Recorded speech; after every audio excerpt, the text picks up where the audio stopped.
This episode brought to you by the power of time, space, coffee. For when you want an episode to come out early and don't want to have to explain anything. Not even the cobblestone tree. As for the actual episode itself, it has come to my attention that people cannot get to my base properly. So instead of this being a proper what have we been doing on Unorthoblocks episode, this will instead be all the ways to get to my base. So let's say you start here in the main nether hub, having just come out of the portal in Swan Valley.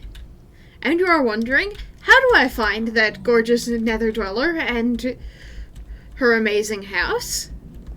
Well, the most easy route is you just follow this path on out. And you turn and you find the nether brick bridge, which you then follow back to my base. Don't worry, it gets less sketchy the closer you get to the nether mansion. But is that too simple? Too easy? Too boring? Would you like a little more excitement in your nether commute? Well, I've got some tricks for you. We still fly on around this way, but at the first opportunity to get out into the Soul Sand Valley, we leave the main nether road, and we just follow the blue lanterns to guide your way home. Now I'm going to show you the entire way because there are some complications that seem perfectly simple to me, but apparently are confusing to everyone else. So we just follow these stairs. We don't go flying off at any of the spots where it opens up, however tempting such options might be. We see that blue soul flame where it shouldn't be, and that's a sign that you're going in the right direction. Now at this option, at this junction, we have three options. We could pull out our warped fungus and ride the strider on across. We could just fly. But since some people might not be able to fly, I will show off the foot accessible route. So we just follow the soul flames. Follow.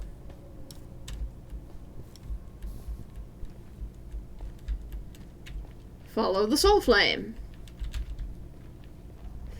So we just keep following the lanterns. Soul flame. And if we look back, the way we just came. Now, since we're traveling on foot, we slip on through here. Don't look at the Enderman. We slip on through, and we head into the Nether Fortress. We don't stop at the Blaze Farm, unless you need to repair your gear, in which case feel free to stop at the Blaze Farm.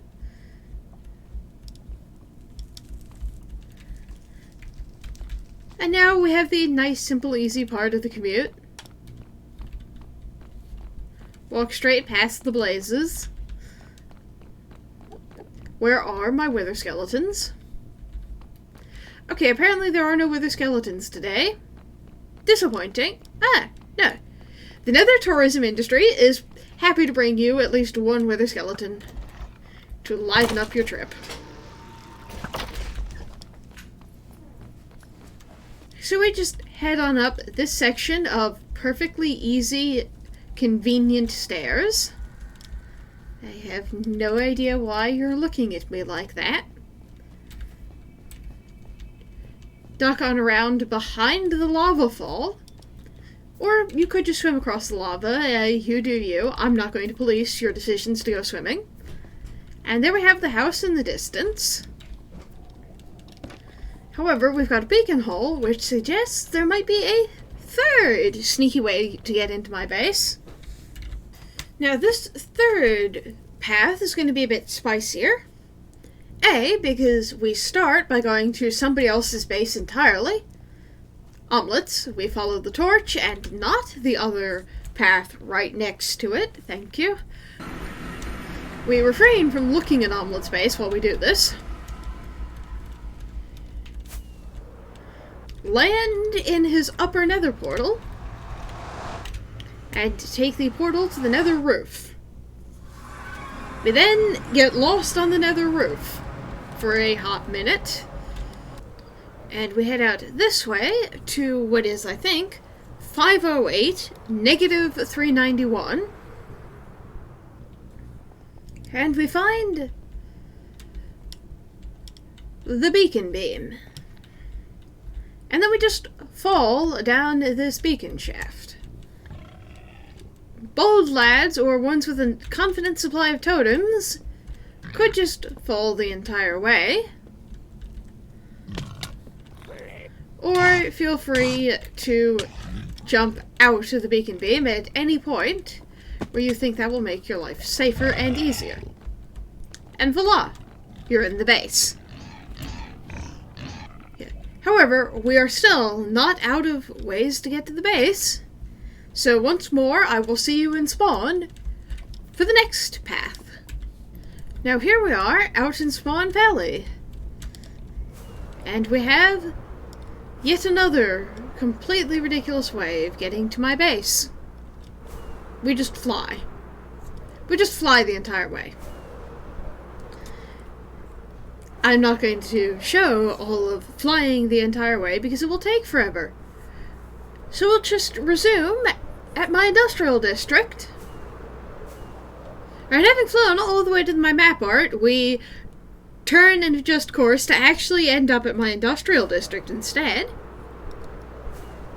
Should we just follow this cute little bridge?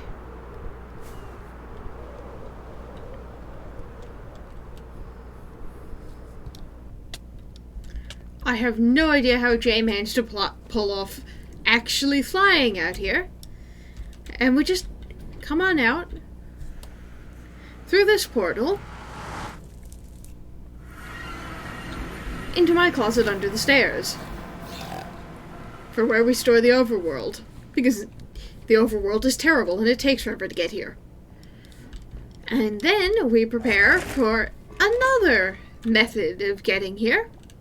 So you set your spawn at the front door.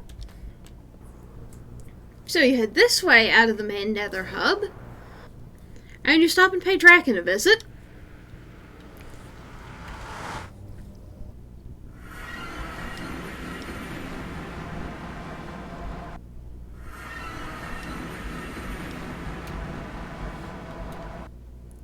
Try to locate the nearest convenient airlock.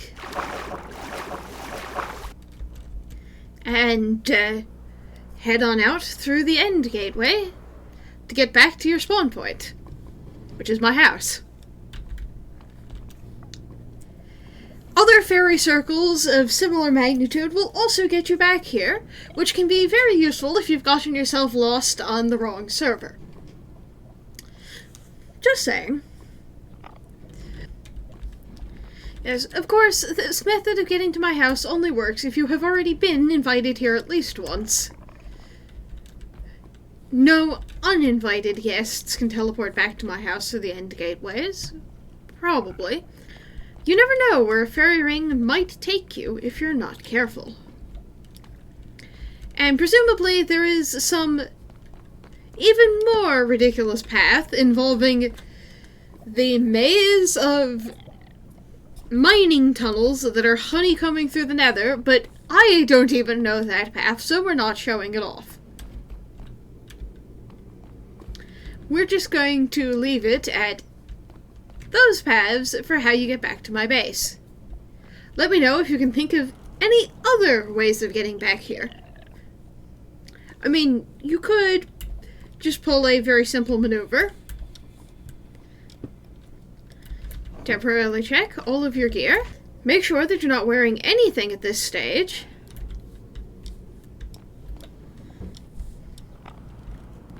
And take the last fast travel option back to my base, which diminishes some of the glowstone's capacity, but does get you here in a hurry. And with that, regardless of how you chose to get here, you are now in my house.